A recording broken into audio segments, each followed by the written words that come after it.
Сыртқы құлақ пен орта құлақ естуде, ал ішкі құлақ естуге қоса тепе-теңдікті сақтауда маңызды рөл атқарады. Ішкі құлақтың бөліктері ұлу, жарты шеңбер жолдар, дөңгелек дорбашық және сопақша дорбашық. Осылар сүйекті лабиринтті құрайды.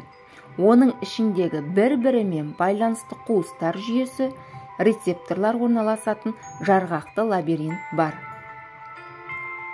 Тепе-теңдікті сезу рецепторлары тек жарты шеңбер жолдарында, дөңгелек дорбашықта және сопақша дорбашықта орналасқан. Ал ұлу тепе-теңдік қалыпты сезуге қатыспайды.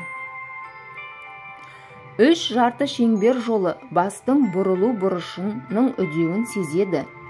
Бұл жолдар кеңістіктегі бір-біріне перпендикуляр үш жазықтықта жатыр. Сондықтан кез келген бағытқа бұрылуды сезе алады.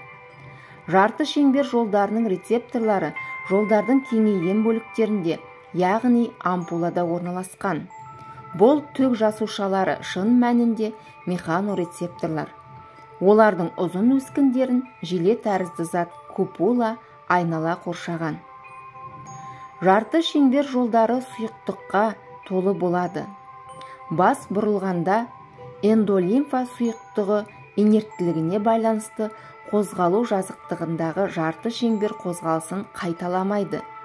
Сол себепті бас қозғалысына кері бағыттағы ағыс купуланы өскінімен қоса қисайтады.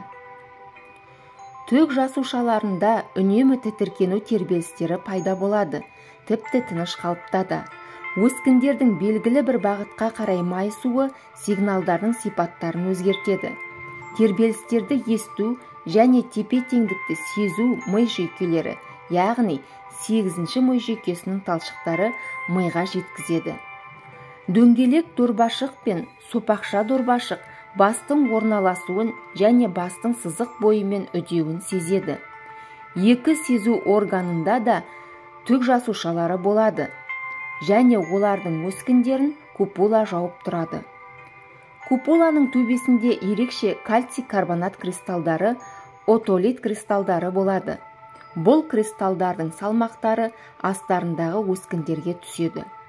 Бастың кеңістіктегі орнын өзгертуі барысында кристалдар басқа жасушалардың өскіндерін басқа бағытқа басады. Сондықтан басқа жүйке тербелістері пайда болады. Дөңгелек дорбашық пен сопақша дорбашықта пайда болған тербелістерді де 8-ші жұп ми жүйке талшықтары миға жеткізеді.